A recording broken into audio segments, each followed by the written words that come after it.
There has been a push by powerful teacher unions, left-wing politicians, and most concerning, the Biden Justice Department, to silence parents throughout our country. Parents want schools focused on reading, writing, and math, not woke politics. The radical left in our country seeks to silence parents and use public schools and colleges to indoctrinate our youth. They don't want to teach children how to think. They want to teach them what to think. I mean, if Republican lawmakers cared so much about what's happening in our schools, they would focus on feeding kids so we can ensure that everyone can learn on a full stomach. If Republican lawmakers cared so much about what's happening in our schools, they would make sure that students have updated technology, teachers have the resources they need so students can actually learn. If Republican lawmakers cared so much about what's happening in schools, what about the kids who are gunned down in their classrooms? The leading cause of death in this country being gun violence for young people. The gentleman from Florida is recognized for 2.5 minutes. Thank you, Mr. Speaker. I rise today in opposition to H.R. 5. I rise in opposition as someone who's actually been a student in our public school system within the last decade. I rise as someone who is the son of a public school educator, special education teacher of 37 years. Love you, Mom. And I also rise as someone who sat on my local school board for 2 years as the student representative.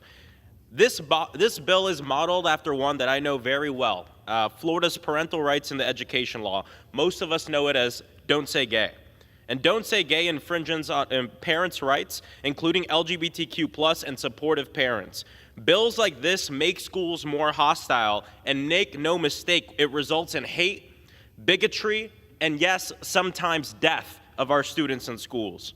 Republican lawmakers won't even allow my amendment to be considered that protects the First Amendment rights of parents. We want to talk about parental rights. What about their First Amendment right to fight for their children, LGBTQ+ children, who are fighting for gender-affirming and life-saving care?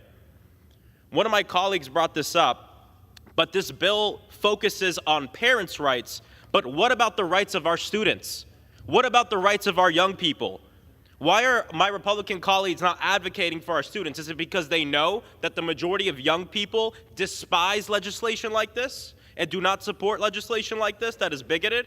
Is it because this generation is the most progressive generation this country has ever seen, because they want a world where everybody can succeed, where we see the world through the eyes of the most vulnerable? See, the party is branded on freedom and liberty, but what about the freedom and liberties of young people and students who actually sit in the classroom? None of that is in this bill. This bill is just a vehicle for hate and political nonsense, pushing a chosen wedge issue. It's not about policy, it's about politics. It's not about freedom and liberty, it's about the fear of a problem that doesn't exist. I yield back.